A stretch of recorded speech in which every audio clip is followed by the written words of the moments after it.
What you're looking at is a ghost, once alive but now deceased. Once upon a time, it was a baseball stadium that housed a major league ball club known as the Hoboken Zephyrs. Now it houses nothing but memories, and a wind that stirs in the high grass of what was once an outfield. A wind that sometimes bears a faint ghostly resemblance to the roar of a crowd that once sat here. We're back in time now, when the Hoboken Zephyrs was still a part of the National League. And this mausoleum of memories was an honest-to-Pete stadium. But since this is strictly a story of make-believe, it has to start this way. Once upon a time in Hoboken, New Jersey, it was tryout day. And though he's not yet on the field, you're about to meet a most unusual fella. A left-handed pitcher named Casey.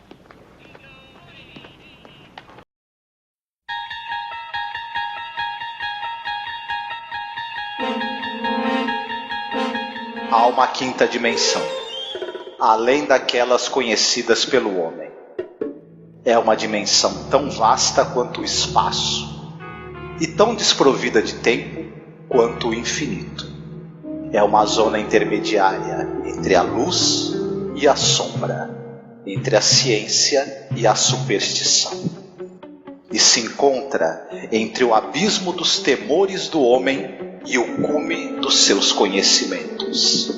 É uma dimensão da fantasia, uma região além da imaginação.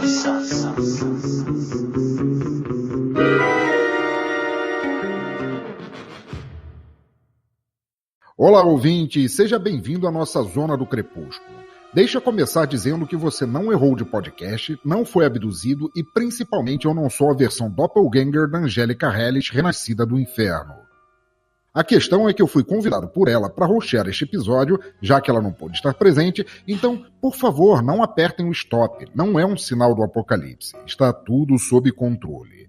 Eu sou o Pensador Louco. Eu sou o Marcos. E vamos começar a falar sobre o episódio The Mighty Casey. Isso, o episódio número 35 da primeira temporada da série da qual esse podcast trata, que é o Além da Imaginação, né? Isso, especificamente da série clássica, não é a primeira a ser feita, né? Porque houveram outras versões. Pois então, eu gostei muito do episódio, foi mais um, apesar de eu ter assistido muita coisa da série clássica, esse foi um que eu nunca tinha me passado pela cabeça, né? Ele é um episódio até bem cômico, se a gente parar pra pensar, né? Bem pro lado da comédia, né? Sim, ele é um episódio que ao longo da série tem alguns episódios mais leves, mais cômicos, até pra dar uma quebrada, né?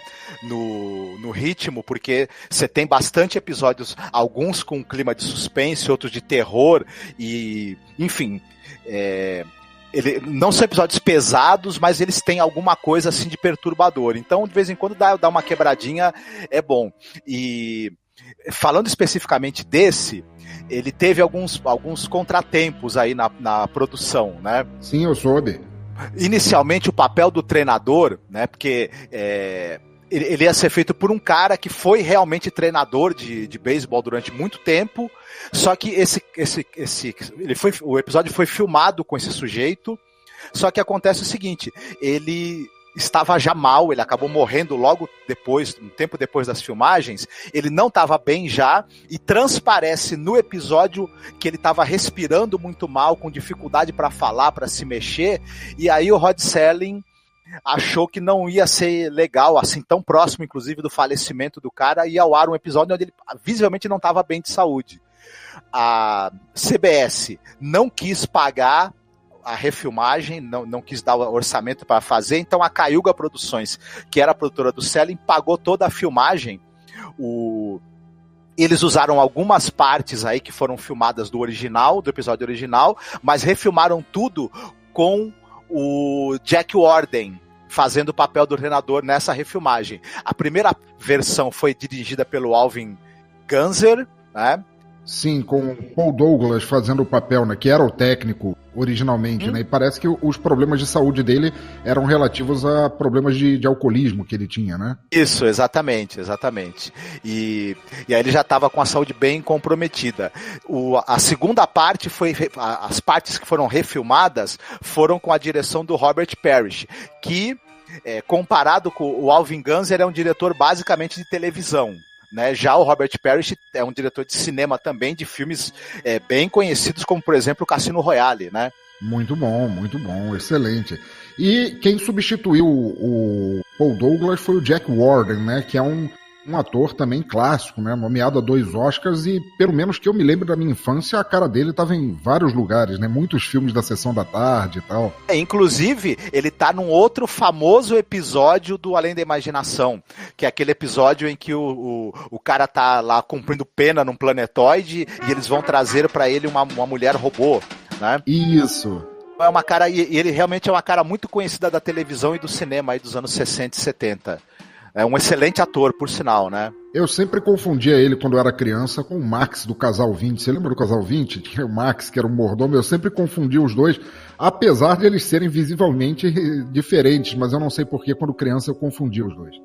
Eu acho que um lembra um pouco o outro, né? Por isso que tem esses atores, assim, que eles participam de muita coisa e a gente acaba nem guardando os nomes. A gente lembra, falando, esse rosto me é familiar, mas eu não lembro exatamente de onde veio, né? E tal. Outra nota também que a gente poderia falar sobre o episódio, um dos personagens, ele é feito pelo Robert Sorrells, né? E sim, esse ator, atualmente ele está cumprindo uma pena de prisão perpétua porque ele se envolveu numa briga num bar e ele acabou disparando, atirando no pessoal que se envolveu nessa briga. Ele matou um e feriu outro, né? Então sim, ele está cumprindo pena de prisão perpétua e, enfim, por conta desse negócio. Uma outra nota trágica aí. Tem algumas outras notas trágicas de atores que participaram da série, né? Mas essa é uma delas. Essa é uma delas. Inclusive, o último filme dele, na verdade, foi uma participação em série, foi nos anos 90, né? Ou seja, ele já está há bastante tempo. Ele até trabalhava bastante antes disso, mas ele já está há bastante tempo no Chilindró aqui. Infelizmente, a gente está levando isso de um jeito até meio leviano, mas é triste imaginar que um episódio tão legal, assim, tão pacífico, tão descompromissado com a realidade, teve tantos contratempos assim por trás. E no caso desse ator e do personagem que ele faz, é até engraçado e irônico, porque ele faz um personagem que é bem o contrário disso. A gente não fez a sinopse ainda, mas sim, o pessoal vai logo entender do que a gente está falando, porque ele é um personagem adorável no episódio, né? Sim, é verdade. Não só ele é um personagem adorável, mas como ele é o Casey do título, né, do Almighty Casey, do The Mighty Casey. Você quer fazer a sinopse do episódio pra gente já poder entrar na história? Bom, a sinopse é um time, o Hoboken Zephyrs, é um time profissional de basquete o Hoboken Zephyrs era um time profissional de beisebol que não andava bem das pernas, né?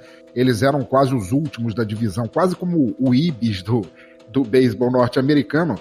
E basicamente a equipe que eles tinham um bando de perna de pau, né?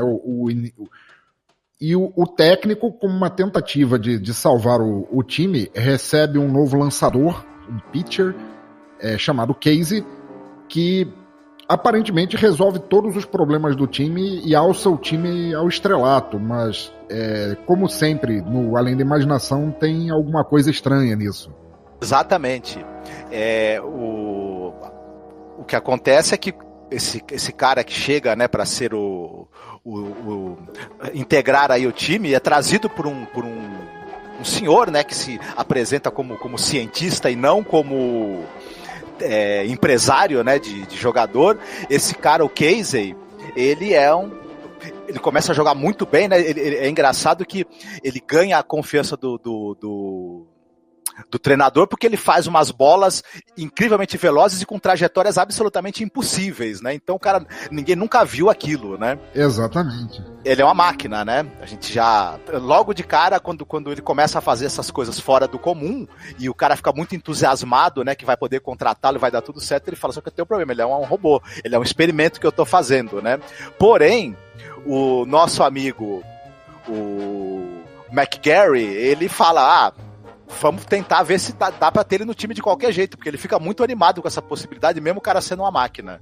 Eu acho muito interessante que a narração do início do Rod Serling, na abertura do episódio, isso é uma coisa que eu acho incomum nos episódios do Além da Imaginação, é que ele sempre tem aquela brincadeira de que aquilo é uma ficção, mas poderia ser real.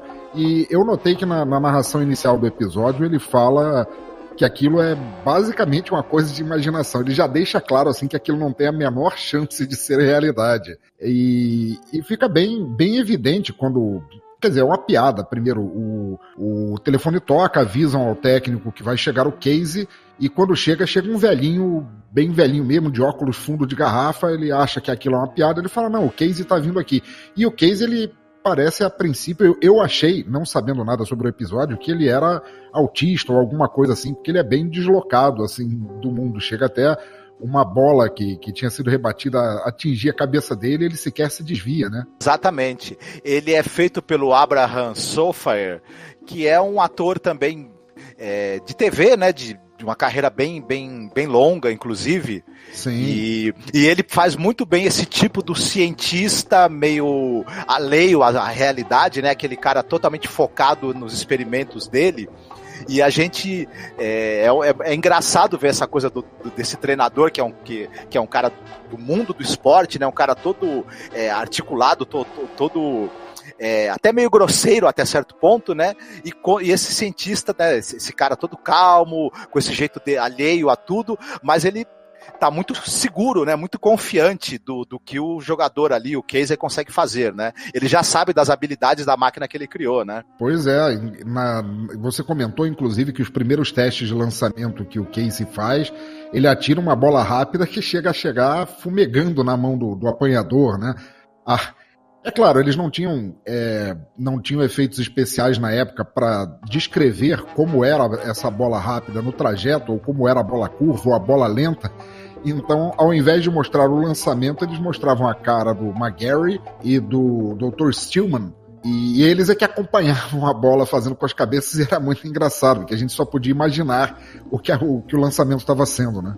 Eles não mostram a trajetória da bola, não tinha como fazer isso, mas é uma coisa engraçada, além deles usarem a virada de cabeça dos personagens seguindo a bola, tem a trilha sonora, né? A musiquinha que é colocada, a gente inconscientemente faz meio que o trajeto que a bola faria, né? Movido até pela maneira como é a música que toca. Isso é muito verdade. Inteligente. Sim, muito legal, uma forma de conseguir fazer a cena mesmo não tendo recursos melhores para isso, né? Muito bom. Meio que acho que coloca a gente também nesse clima bem-humorado do episódio, né? A gente vai comprando essa brincadeira que eles propõem. Mas eu sei que eles vão ter uma preocupação também, à medida que as coisas vão dando certo, de que tem uma liga de beisebol e tem regras, né? E as regras não prevêem, claro, a possibilidade de você ter um androide, né? Um ciborgue jogando. E aí, mais pra frente no episódio, isso vai gerar um problema pra eles, né? Porque o robô vai sofrer uma avaria, né? Ali durante um jogo no qual eles estavam indo, inclusive, muito bem. Sim, é mostrado através de manchete do jornal, para não ter que mostrar pedaços de todos os jogos, como acontecia muito naquela época, era um artifício muito usado em TV e filmes. O tempo era mostrado através, às vezes, de folhas de calendário. Nesse caso, foi em manchete de jornais, sempre mostrando como o Casey salvava o time, marcava muitos pontos e ganhava todas as partidas. Até esse momento divisivo de águas assim no episódio, no qual ele leva uma bolada muito forte na cabeça e tem que ser levado para o hospital. Exatamente. E aí lá ele é examinado pelo médico, e o médico a princípio acha que não foi nada sério, que ele até que tá tudo bem com ele, só que na hora que o cara vai ver os batimentos cardíacos não tem, né? Ele não tem coração. Pulsação, ele não tem. Isso, exatamente. E aí começa o problema, porque o médico fala que ele vai ter que falar pro comitê, né? Olha, vou ter que avisar o comitê que esse cara não é humano. E aí o pessoal, tanto o dono do time quanto o técnico, eles já pensam, pixa, agora acabou a nossa festa, né? Agora, infelizmente, vamos voltar pra mediocridade que a gente era antes, né?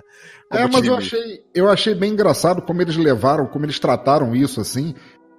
Primeiro porque eles levaram o Casey para um hospital. Sendo que o técnico e o criador do Casey sabiam que não era o caso.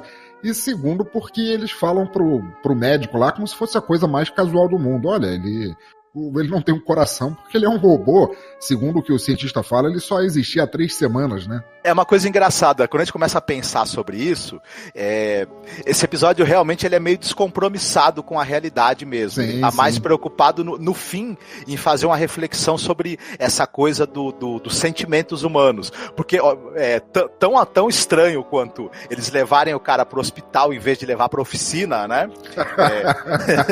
É o fato do médico falar pra eles, olha, se colocar um coração nele, eu atesto que ele é humano e tá tudo certo, né? Não, tudo é resolvido de uma forma muito simplista, assim. Não, se você tá dizendo que ele não tem um coração e por isso ele não tá vivo, se eu colocar um coração nele, isso resolve?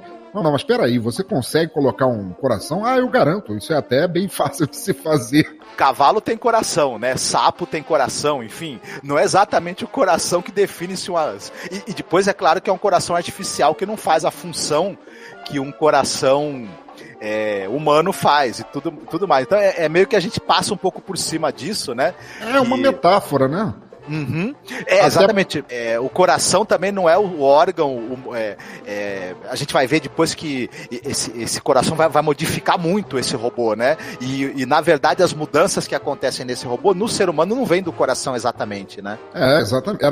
Era isso mesmo que eu ia falar. Quer dizer, até esse ponto do acidente, o Casey ele era sisudo, abobalhado, alheio a tudo, assim, incapaz de sorrir. E quando ele ganha o coração, que ele volta ao time, teoricamente, assim, refeito, né, consertado, reparado para jogar, ele chega sorrindo, assim, igualmente abobalhado, se você me permite dizer, porque aquele ator tem uma cara muito grande de bobalhão, mas volta sorrindo, dando a entender que é o coração não enquanto órgão, mas o coração enquanto metáfora para sentimento, né, para empatia, de repente. Isso mesmo. E aí é uma coisa engraçada que eles, quando ele volta, né, já com o coração novo e podendo, né, integrar a liga de beisebol sem problemas, né, ele fala pro treinador que ele não quer, né, não quer mais jogar, porque ele sabe da superioridade dele, né, em relação aos outros jogadores, e ele não quer mais que jogar de maneira desleal, ele prefere usar essas habilidades que ele tem para fazer o bem, para ajudar os outros de outra maneira, né? E aí a gente logo percebe que ele começou a desenvolver sentimentos de empatia que ele não tinha antes, né? Pois então, o coração como metáfora, né? Ele evoluiu, quer dizer, ele chega a jogar o jogo de retorno, mas ele joga muito mal, né? Ele joga bolas que qualquer rebatedor meia boca conseguiria rebater, o time obviamente perde o jogo, e quando o treinador vai confrontá-lo com isso, ele fala, não, agora eu tenho coração, eu acho que não é justo eu fazer isso com os oponentes quando eu sou fisicamente tão superior, não é justo eu castigá-los assim por uma coisa que não é natural, né, que eu não tenho por que fazer isso. Eu logo me lembrei daquele filme Os Incríveis, que tem um diálogo meio parecido do menino com a mãe, né? Porque ele também tem habilidades que os outros não têm e ele volta e meia usa, né? Quando ele tá jogando, né? Com os colegas e tudo mais. Exatamente, assim como aquele filme do Homem Bicentenário, né? Quando ele chega à conclusão de que, afinal de contas, ele já tinha tudo, inclusive sentimentos, e ele chega à conclusão de que para ser considerado humano ele teria que envelhecer e morrer, né?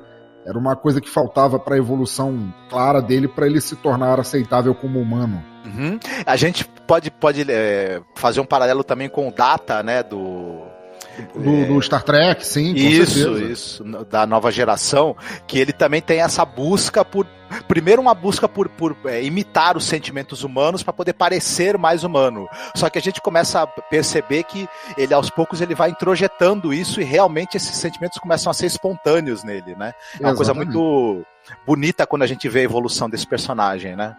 Outro paralelo que eu fiz é aquele filme Ela, não sei se você chegou a ver esse. Sim. Que é um programa de computador que ele é criado para ser a companheira do seu dono, do seu usuário, e ela se torna tão evoluída ao ponto que ela não se contenta a amar apenas a ele, ela logo está amando todo mundo, e logo depois ela ascende até mesmo a isso, né? Ela ascende ao infinito, por assim dizer. Sim, ela transcende essa coisa até do indivíduo, né? De ser o indivíduo, é uma coisa muito interessante mesmo. Eu lembro também Agora já estou viajando nesse conceito e vou longe, o Ghost in the Shell, né? A Majora, Com ela certeza. também escolhe ampliar a consciência dela para algo que transcende mesmo o corpo, e vida, morte, algo também muito interessante. Pois então, eu acho que é até um take diferente nesse lance de robôs que de repente ganham sentimentos, porque a ficção, de maneira geral, independente da mídia em que ela é apresentada, ela raramente tem esse olhar. Normalmente ela tem aquele olhar de a máquina vai ganhar sentimentos e, como tal, vai se tornar uma pequena tirana, né? Vai querer dominar, vai se sentir superior. Mas, como o próprio cientista diz logo no início, que aliás é uma coisa muito engraçada, né? Que ele era o segundo robô que ele tinha construído. O primeiro robô que ele tinha construído era basicamente era um robô esposa, que era uma excelente cozinheira, né?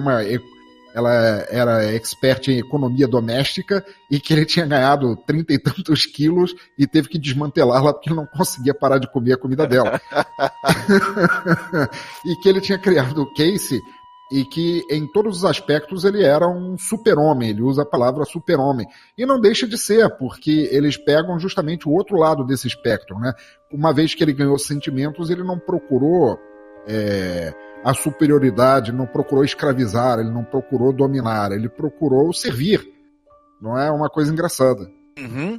E eu acho que esse é o ponto principal desse episódio, né? Se a gente for pensar ele enquanto comédia, enquanto assim, ele chega a ser quase até tolo, né? Ele é de uma simplicidade que e tem algumas coisas que são, assim, a gente acaba aceitando, né? Mas são conceitos ali, coisas que os personagens fazem que se a gente pensar duas vezes não faz muito sentido.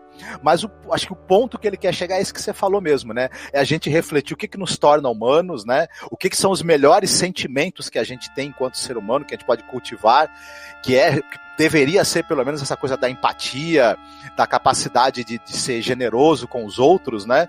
Da ética e tudo mais, sim. Uhum. E o quanto talvez na vida profissional e na competitividade que a gente tem no dia a dia, a gente se desumaniza e passa a ser uma máquina, né? A gente faz o movimento contrário que esse personagem do Casey faz, né? Pois é até um conceito legal que ele também menciona, em que ele deixa claro que ele não tendo coração, que até o próprio técnico fala, qual é o problema? Ele não tem coração, e daí? Eu nunca tive um coração na minha vida e sou um bom técnico. Porque ele mesmo ele é um cara embrutecido, assim, ele é um cara vivido, castigado pela vida, assim, o time não estava indo bem. Mas quando o Casey ganha o coração, ele chega a mencionar brevemente que ele tem toda a capacidade de competir e até humilhar os adversários, porque o jogo de beisebol, em uma escala menor, não deixa de ser uma guerra, uma competição onde tem que haver alguém que ganha e alguém que perde.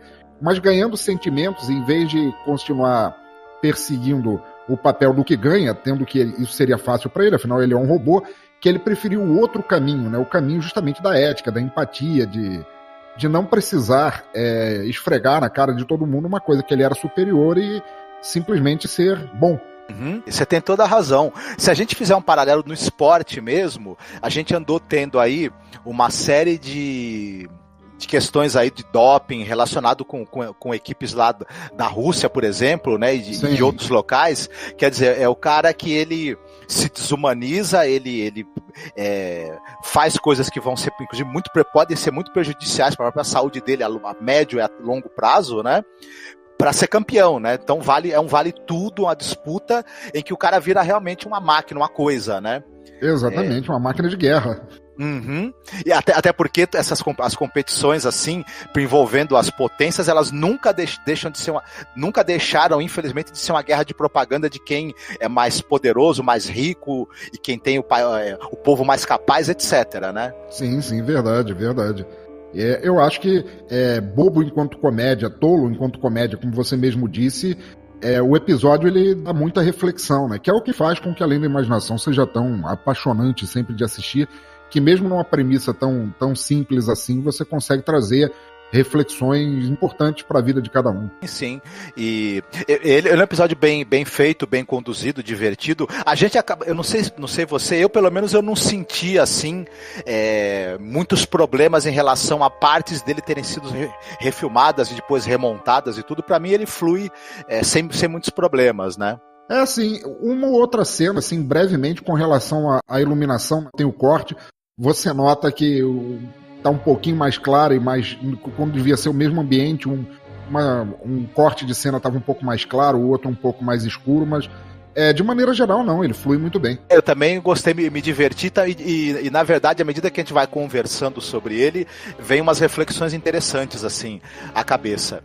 Pois é, você quer passar para a parte das recomendações, assim, você tem algum filme ou livro ou alguma outra coisa que você gosta, que você queira recomendar, que esse episódio tenha trazido a sua, né, memória? Não, olha, eu tenho sim, quando eu assistia, apesar de não ter nada a ver, quer dizer, ter e não ter, mais ou menos, mas enquanto eu assistia o episódio, quando eu recebi a revelação de que o Casey, na verdade, era um robô, que podia fazer tudo aquilo, né, que tinha todas aquelas habilidades, eu não pude deixar de pensar numa série.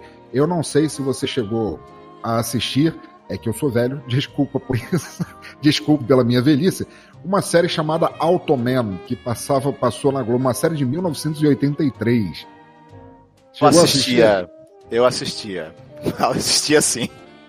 Que é uma série, olha, ouvintes, vocês me desculpem, pode ser vergonhoso o nível dos efeitos especiais e etc e tal, mas basicamente era a série não necessariamente de um robô, mas de um ser de realidade virtual trazido ao mundo.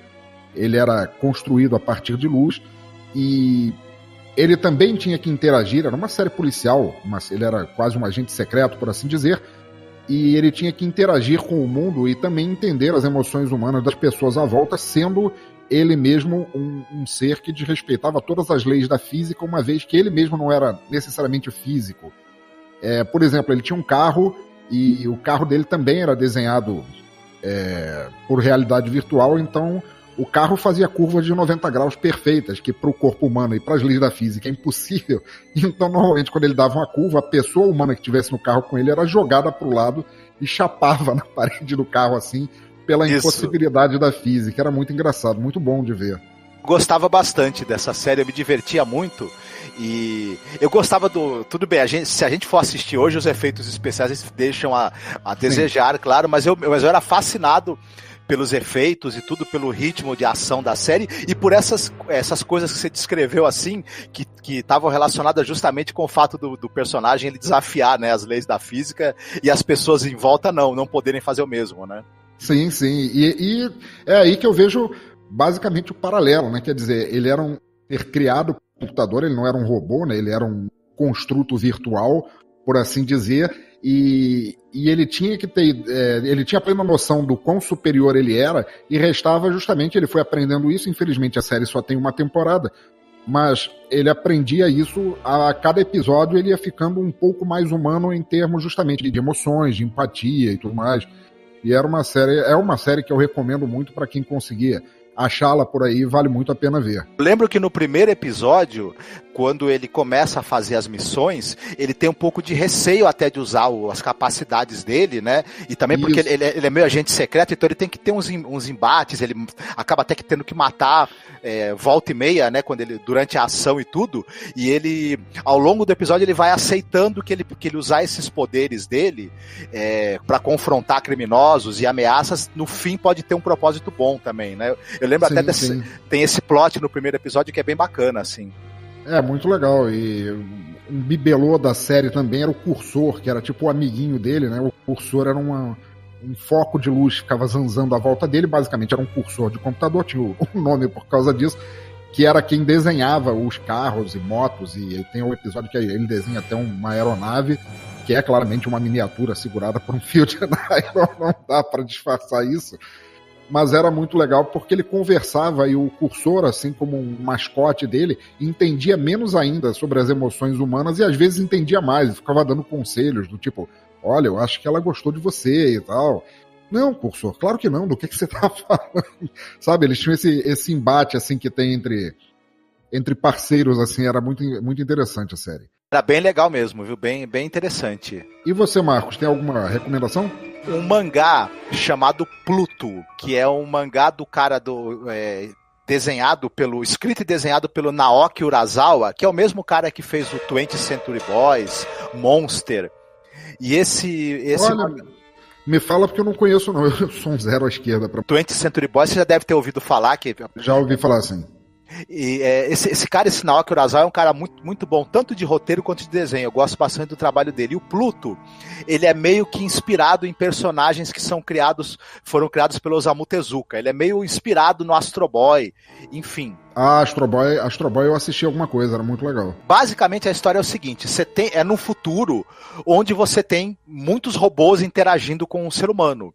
Alguns desses robôs, eles viram, eles se tornam celebridades. Por exemplo, você tem o robô que ele é especializado em prevenir incêndios de floresta, desastres naturais, então ele acaba virando uma celebridade por causa disso. E você tem N robôs que se destacam nas áreas que eles atuam e eles viram celebridades. Esses robôs, só que tem uma seita, um grupo de pessoas ali que é contrário a essa interação dos humanos com os robôs, por medo que os robôs um dia acabem dominando os humanos, tirando emprego dos humanos, enfim, acabem se sobrepondo à própria humanidade. Esses robôs começam a ser alvos de ataques, começam a ser destruídos e tem uma grande comoção pública, porque eles eram muito benfeitores. Um policial é destacado para investigar esse caso, e é um cara que ele particularmente não gosta de robôs. Um cara velha guarda, assim, que era de antes disso, de repente, não? Ou ele era só contrário? Isso, ele era um cara que ele tem uma certa idade anterior aos robôs estarem tão... E ele não gosta, por N razões pessoais dele, ele não gosta de robôs. Mas ele acaba tendo que pegar a investigação, e é uma série muito interessante, muito, muito bem... escrita, muito bem desenhada. Eu não vou dar mais detalhes porque começa a entregar coisas da trama, mas vale a pena. E rapidinho, só uma segunda, é a série que só teve uma temporada, é uma série, se eu não me engano, que é de 2013, chamada Almost Human. É uma série que eu assisti, muito legal. Uhum. É uma série que é com o Cal Urban e o Michael Ealy. E é uma série também futurista, onde um policial ele recebe como parceiro dele um outro policial, só que robô, né? Um policial ciborgue. Isso. A série é bem legal porque, além de ter essa coisa do trama policial no futuro, e ter essa coisa dela mostrar uma sociedade do futuro, que pra mim ela é bem incrível, ela é muito centrada também nessa coisa da relação do humano com uma máquina inteligente. E o quanto isso tem de tensão, o quanto isso pode gerar de humor também, e quantas as barreiras que ele tem que ultrapassar, o personagem do Cal Urban, para aceitar esse parceiro dele. É bem, bem bacana essa série. É muito legal, inclusive, a dinâmica entre os dois. Cal Urban, principalmente, detesta o parceiro a princípio, e ele vai aprendendo a aceitar, a se afeiçoar a ele e tudo mais, inclusive porque o androide, o robô que acompanha ele tende a fazer mais sucesso que ele em tudo. Então, como se ele andasse com um superstar, e a dinâmica dos diálogos deles era muito interessante. Eu não me lembro se eu assisti a temporada inteira, pena que só teve uma temporada só, mas eu gosto muito do Cal Urban e eu gostei muito do que eu vi daquela série, sim. É bem legal, vale a pena mesmo. São 13 episódios, né? E ela não foi renovada para uma segunda temporada, mas quem resolver dar uma procurada, acho que vai ter uma boa experiência, bem legal. Muito bom, muito bom. Agora acho que a gente já está partindo para os finalmente. Eu queria que você falasse onde as pessoas podem encontrar você, qual é o seu site, seu blog, se você tem, qual é o trabalho que você faz, se você tem podcast, etc, para deixar um recado para as pessoas poderem encontrar o teu trabalho, né? Opa, muito bom. Primeiro eu queria dizer que foi uma honra voltar aqui ao Masmorra Cine, não só voltar, mas ter sido convidado para hostear. Eu acho isso tão difícil de fazer num podcast que eu admiro tanto. E, ouvintes, se vocês quiserem me conhecer, eu sou responsável por cometer o Teatro Escuro do Pensador Louco. Vocês encontram em www.pensadorlouco.com, e lá eu produzo 4 podcasts, um falando sobre músicas nunca lançadas e artistas nunca lançados no Brasil, ou às vezes artistas do próprio Brasil que não receberam ainda o respeito merecido. Eu tenho um podcast de audiodramas, de autores em ascensão, em que a gente faz a narração e ambientação de alguns pontos bem legais. Eu tenho um podcast sobre filmes que nunca foram lançados no Brasil. A Angélica, inclusive, participou do especial, que é o desse podcast, que é o Necrofilmicon, e um outro podcast ali em que a gente às vezes só se junta numa sala e fala qualquer coisa, e às vezes saem coisas boas, às vezes não. Quem quiser me encontrar nas redes sociais é @teatroescuro no Instagram, é @pensadorlouco no Twitter, e Facebook não tenho mais porque me dava gastrite aquilo. E espero vocês lá. Legal. A gente, eu e a Angélica, você pode encontrar a gente no masmorracine.com.br, com o episódio, o Cine Masmorra, né, que a gente fala sobre cinema alternativo, sobre séries de TV, inclusive a série clássica do Além da Imaginação, e também sobre a série nova que está sendo lançada aí sobre a batuta do Jordan Peele. Então, acesse lá para conhecer o trabalho da gente também. Olha, acessem mesmo, que eu acompanho todos os episódios desde que eu conheci, e olha, vale demais a pena. E eu quero agradecer você pela sua ajuda, por você ter rosteado, porque é o seguinte, eu sou péssimo, viu? Eu para rostear, não sei se você percebeu que não ia dar muito certo, mas você foi muito bem, viu? Muito bem mesmo. Muito bem nada, eu tô tremendo na base desde que o episódio começou. E não precisa agradecer nada, foi uma honra profunda, foi um privilégio estar aqui, e precisando é só estalar o dedo que eu apareço. Muito bem. Vocês, nossos ouvintes, não deixem nunca de ouvir o coração de vocês, né? O fluxo que o coração de vocês emana de empatia, de bondade, de generosidade, a capacidade de se colocar no lugar do outro e olhar para ele. Não bloqueiem esse fluxo de bons sentimentos que o coração de vocês tem, e não se tornem máquinas. Lembrando do que diz o Chaplin no discurso famoso do filme O Grande Ditador, vocês são pessoas, vocês não são máquinas, não se tornem isso. Pois é. Fiquem bem, se cuidem. Vamos aproveitar que todos nós nascemos com a capacidade de ter empatia, sentimentos, e vamos tentar usar isso proveitoso em vez de em benefício próprio de vez em quando, né? Que também não dá. É verdade. Fiquem bem, se cuidem e até a próxima. Até.